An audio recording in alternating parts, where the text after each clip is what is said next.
Halo Sobat Sehat semua, Assalamualaikum warahmatullahi wabarakatuh. Salam jumpa kembali dengan saya Sugito di channel Berbagi Sehat, channel edukasi dan motivasi seputar asam lambung, GTD anxiety psikosomatis, berdasarkan pengalaman saya sebagai orang yang pernah mengalami penderitaan asam lambung, GTD anxiety psikosomatis.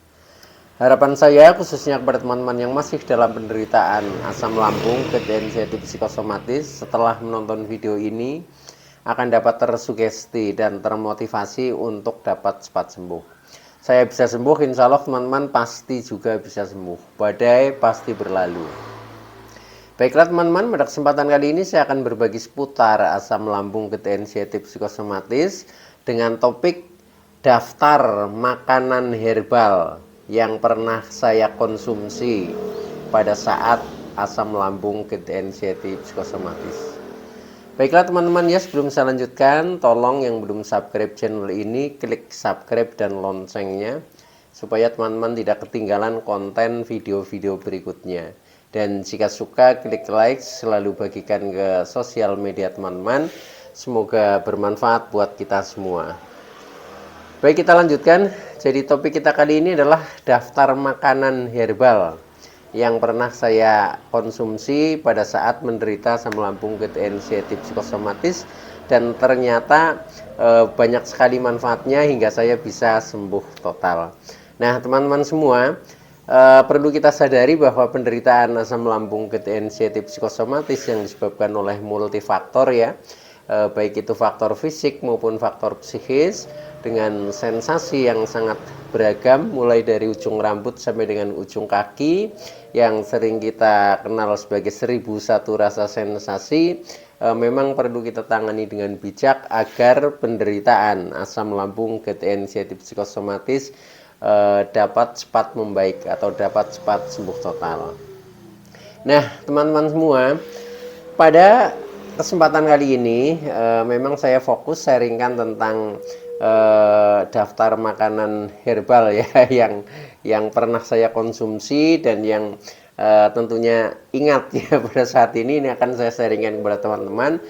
Mengingat ini juga penting juga ya di dalam proses pemulihan asam lambung, GTD anxiety psikosomatis, terutama pada saat kita sudah mencoba lepas dari obat ya. Jadi biasanya di awal penderitaan itu kita masih tergantung dengan obat ya, karena solusi pertama biasa ketika kita ada keluhan ya itu pasti ya kita lari ke dokter ya. Tetapi ketika kita sudah minum obat dalam jangka waktu yang panjang, katakanlah mungkin sudah 6 bulan atau mungkin satu tahun ya, atau mungkin 3 bulan dan seterusnya, ketika kita selalu tergantung ya kepada obat, ini juga kata dokter efeknya kurang baik ya kurang baik, karena bagaimanapun juga itu pasti kita menjadi ketergantungan. Nah ketika sudah seperti itu, maka kita inginnya itu pasti akan lepas dari obat. Nah kemudian solusinya adalah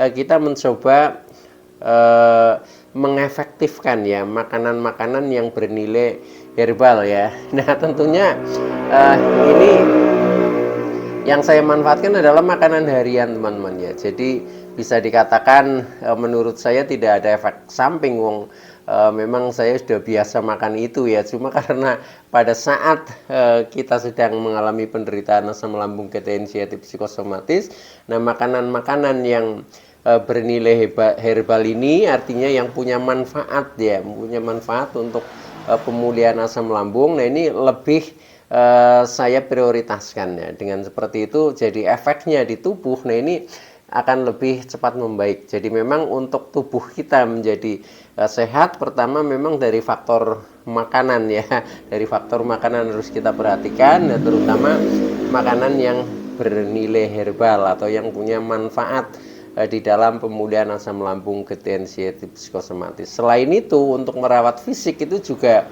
selain kita mungkin menjaga pola hidup kita yang teratur ya, itu juga seperti olahraga itu juga penting ya, walaupun olahraganya orang aslam ya karena kondisinya kadang sedang tidak karuan, itu berbeda dengan olahraganya katakanlah orang normal. Jadi bisa melakukan gerak sedikit saja itu bisa dikatakan olahraga lah, itu seperti itu ya. Jadi contohnya yang paling sederhana ya misalkan kita rajin jalan kaki, itu saja sudah bagus bagi penderita asam lambung ketiak inisiatif psikosomatis ya.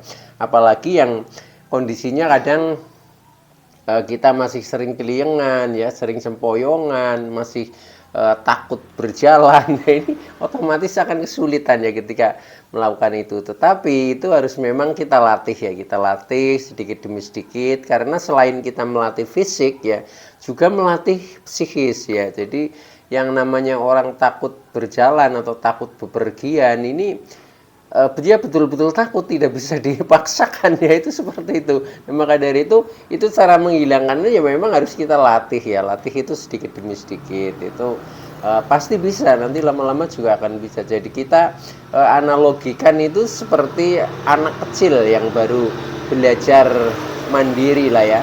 Contohnya anak-anak balita ya, ketika misalkan mau pergi agak jauh pasti dia juga takut ya, dia tidak berani untuk pergi sendiri ya. Itu anak kecil atau balita yang sedang belajar berjalan ya, itu kan kadang tertatih-tatih ya, baru berapa langkah kadang sudah oleng ya, kadang jatuh. Nah itu sama, kita itu seperti itu analoginya. Sehingga dengan seperti itu artinya kita menyadari untuk bangkit, untuk menjadi lebih baik, memang kita butuh latihan, dan jadikan latihan itu pembiasaan, sehingga nanti ketika kita sudah terbiasa, nah lama-lama kita akan bisa ya melakukan apa saja itu.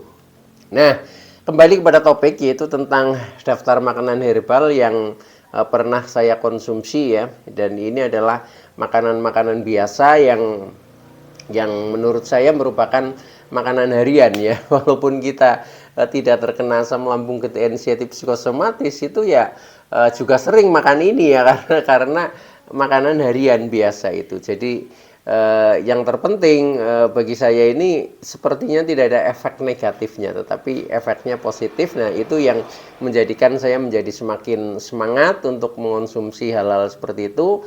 Apalagi ketika kita sudah mencoba, kemudian ada manfaatnya, terasa di tubuh kita menjadi semakin membaik. Nah itu yang menjadikan mental juga akhirnya menjadi semakin percaya diri. Nah oke.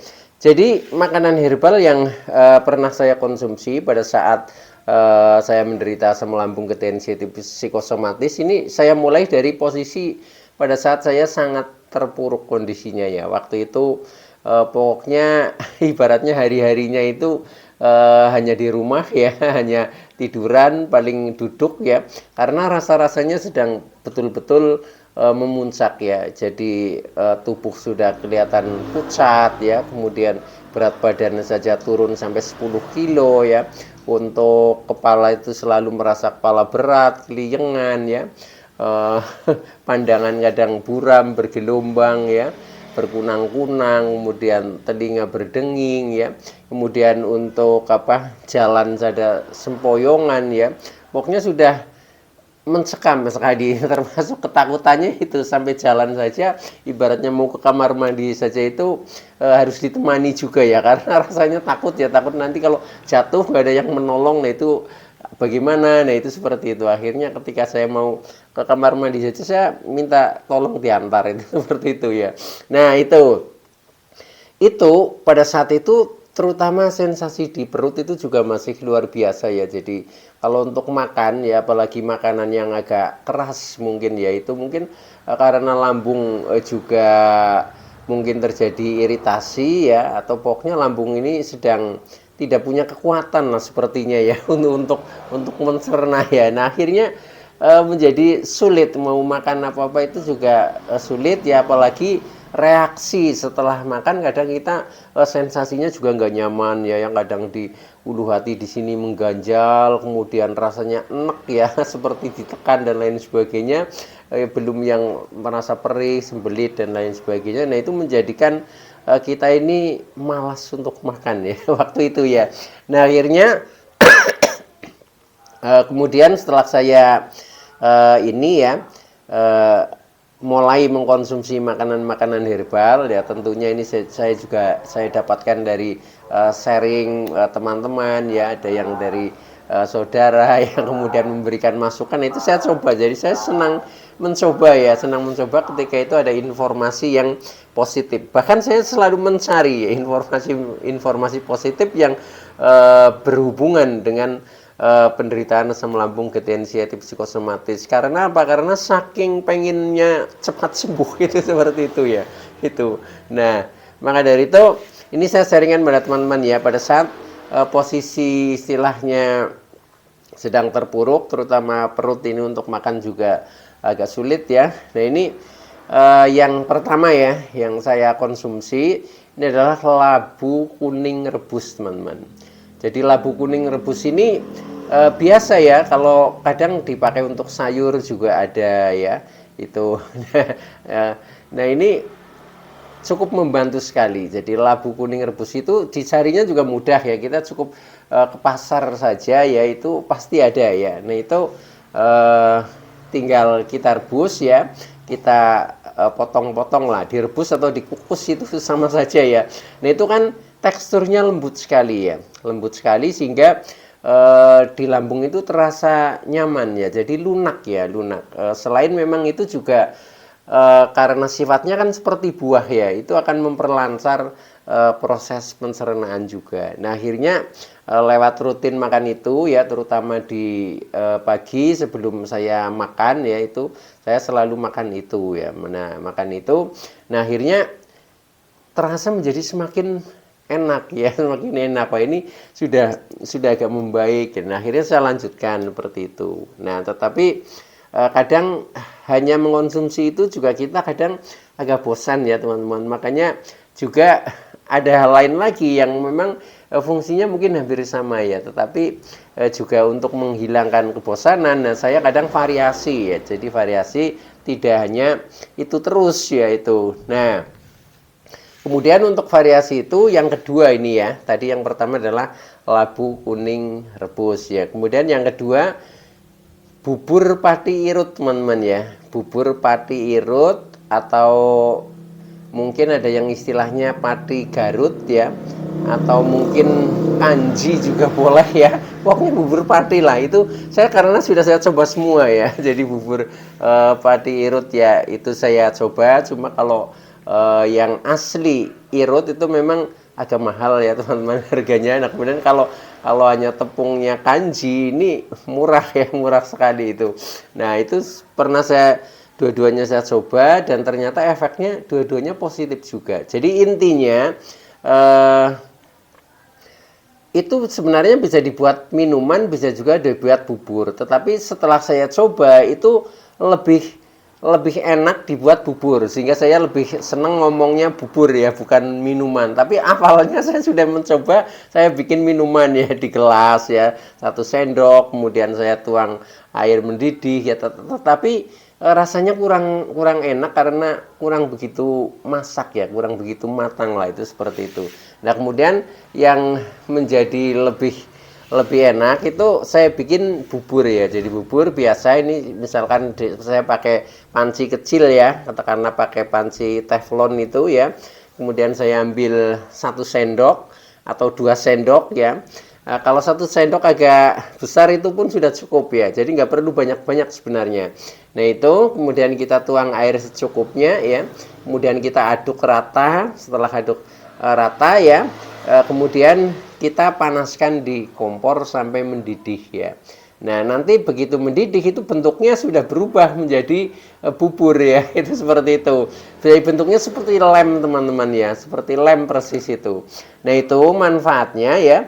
Jadi ternyata bisa menutup lambung kita ketika memang terjadi mungkin luka atau mungkin iritasi. Pokoknya mengamankan ya, sehingga setelah melindungi lah istilahnya ya, setelah lambung itu terlindungi itu, nah itu nanti kita makan apa saja ini sudah nggak masalah ya, sepertinya sudah terlindungi sehingga punya daya tahan. Nah, itu seperti itu. Makanya untuk ini bubur pati irut yaitu saya buatnya tiap pagi ya. Jadi pagi sebelum makan apa-apa ya. Jadi sebelum sarapan pagi, nah itu usahakan ya 30 menit sebelum sarapan itu kita sudah minum itu dulu teman-teman. Itu insya Allah menjadi baik. Nah akhirnya saya setelah seperti itu, wah ini akhirnya saya sudah baik ya, makan apa saja menjadi bisa. Nah itu karena ini saya rutin pada irut ya. Jadi untuk merasakan itu ya, kalau teman-teman ingin mencoba itu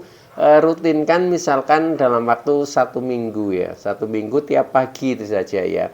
Nah kalau misalkan pagi dan sore bagaimana? Ya boleh ya, boleh. Tetapi paling bagus di saat perut kosong karena itu fungsinya untuk melindungi ya, untuk melindungi lambung yang mungkin terjadi iritasi ya, yang kadang rasanya sering perih-perih. Nah itu.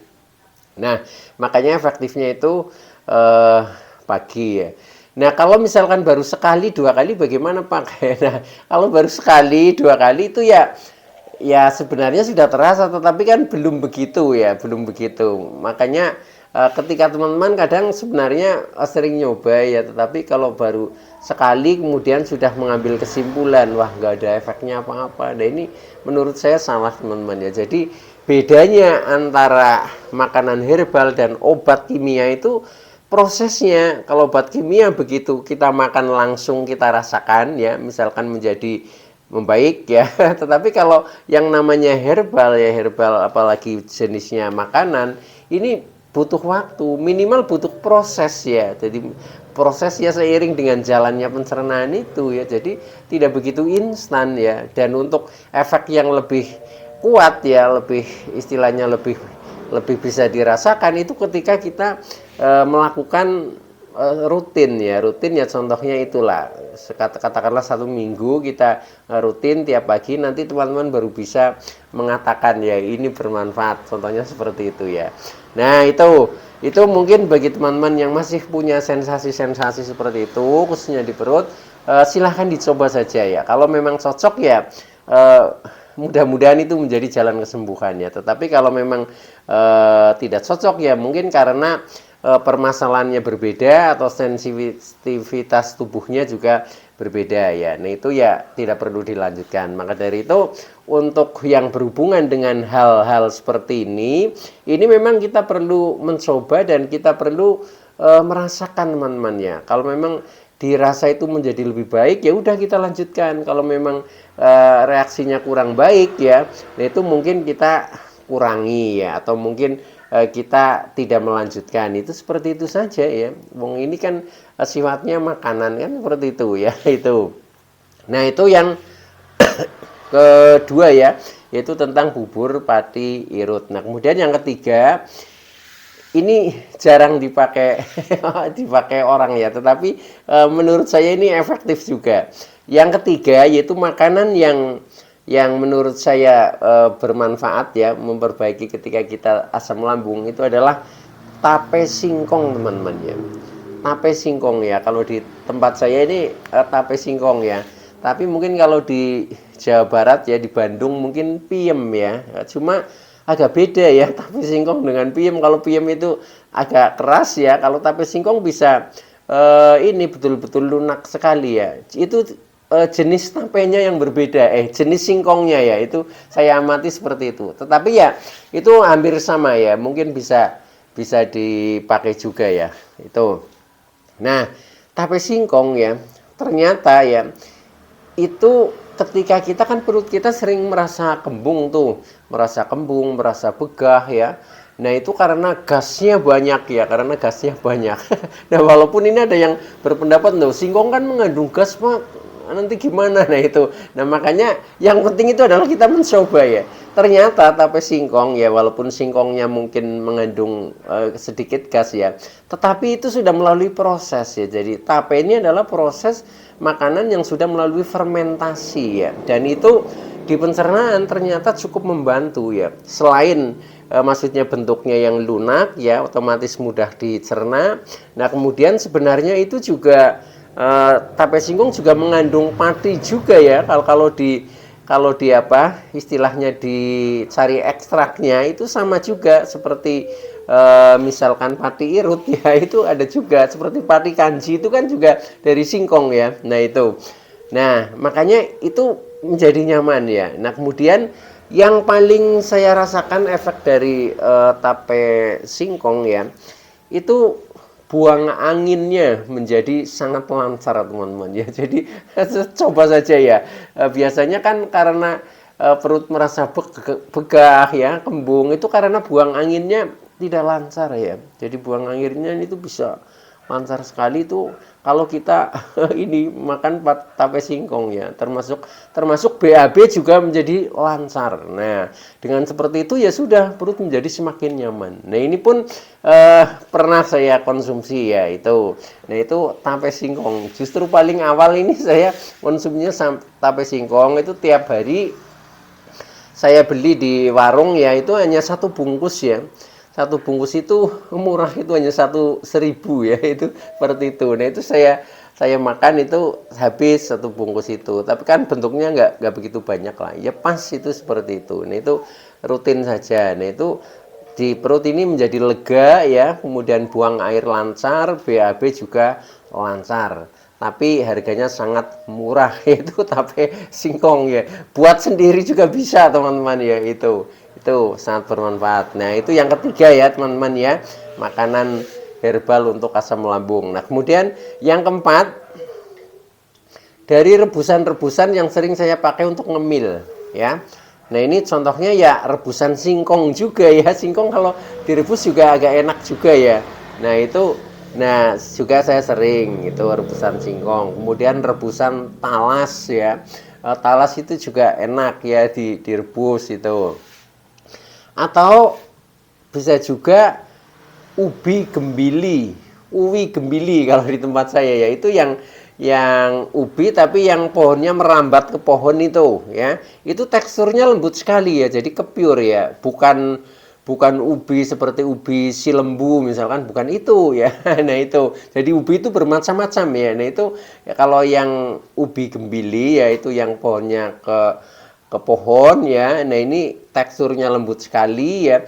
Itu juga bagus banget teman-teman ya untuk melancarkan pencernaan kita ya, termasuk seperti menjadi menormalkan asam lambung lah, karena dicerna mudah sehingga asam lambung tidak butuh untuk istilahnya sampai produknya sampai over ya, sampai berlebihan, itu seperti itu. Nah, itu jadi bisa dengan rebusan singkong, talas atau ubi ya, atau mungkin yang lain kalau memang dirasa itu cocok ya silahkan diteruskan aja teman-teman ya. Jadi itu. Nah, ini kalau menurut saya ini cocok ya. Jadi yang saya sampaikan ini yang di saya ini rata-rata cocok ya, semuanya cocok itu.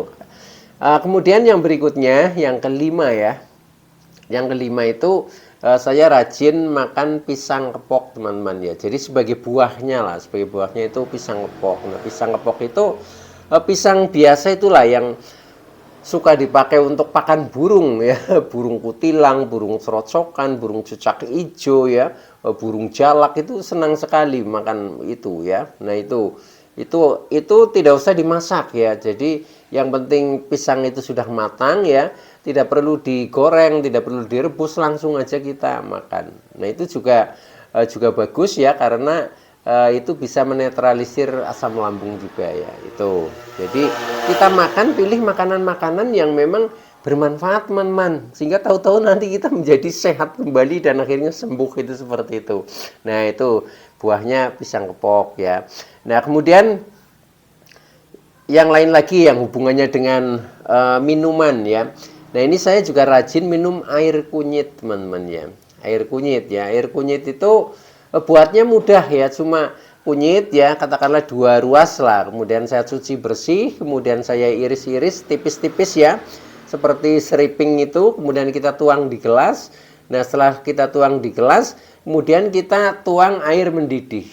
Nah, tunggu sampai sekitar 30 menit, kemudian airnya kita minum. Jadi tidak perlu nyaring-nyaring ya. Jadi seperti itu cara simpel saya seperti itu. Nah, itu juga sangat bermanfaat karena kunyit itu kan mengandung kurkumin ya, yang bisa istilahnya menyembuhkan luka, bisa menutup iritasi ya, peradangan dan lain sebagainya, itu juga akan bisa diatasi dengan kunyit. Selain juga memiliki zat antibiotik ya, sehingga kita misalkan ada bakteri-bakteri dan lain sebagainya, itu juga akan bisa diatasi dengan kita rajin minum kunyit. Dan ternyata itu juga sangat membantu ya bagi saya itu air kunyit itu. Bahkan sampai sekarang kadang saya kalau lagi sempat ada waktu dan kunyit itu lagi ada di dapur ya, biasa saya buat ya itu. Walaupun tidak rutin ya itu.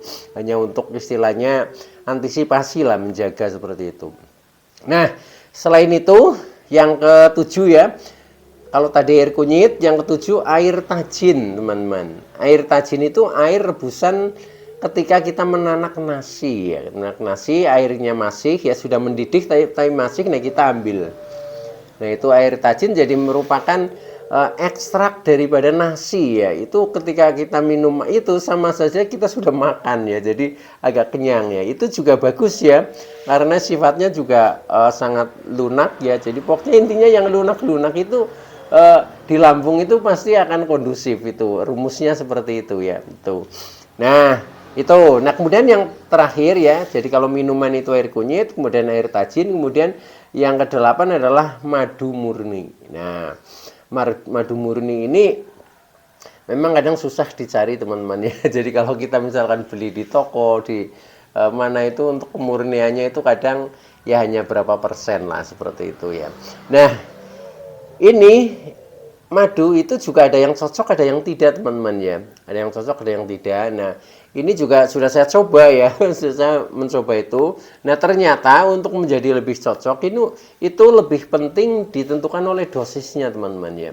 Jadi pertama saya waktu itu minum karena saking ingin cepat sembuhnya ya, karena terlalu bersemangat, minum sampai sehari itu 3 sendok ya, jadi 3 kali pagi siang sore itu 3 sendok. Nah, itu di tubuh itu menjadi rasanya agak panas ya, karena sifatnya kan panas ya, itu akhirnya di lambung juga kurang nyaman. Nah, setelah itu saya rubah lagi menjadi 2 sendok hanya pagi dan sore. Nah, itu juga masih masih ini apa, agak panas di tubuh ya. Nah, itu akhirnya saya minum saya rubah lagi hanya cukup sekali ya, sekali, yaitu hanya 1 sendok ya, biasanya tiap pagi ya, tiap pagi atau tiap sore itu sama saja ya. Nah, itu menjadi pas ya, akhirnya kita menjadi energik lah, itu saya anggap sebagai suplemennya itu seperti itu. Nah, baik teman-teman ya, itu dulu yang bisa saya sampaikan. Kurang lebihnya mohon maaf. Terima kasih atas like, subscribe, serta komennya. Saya Sugito dari channel Berbagi Sehat. Saya bisa sembuh. Insya Allah teman-teman pasti juga bisa sembuh. Badai pasti berlalu. Oke, terima kasih. Wassalamualaikum warahmatullahi wabarakatuh.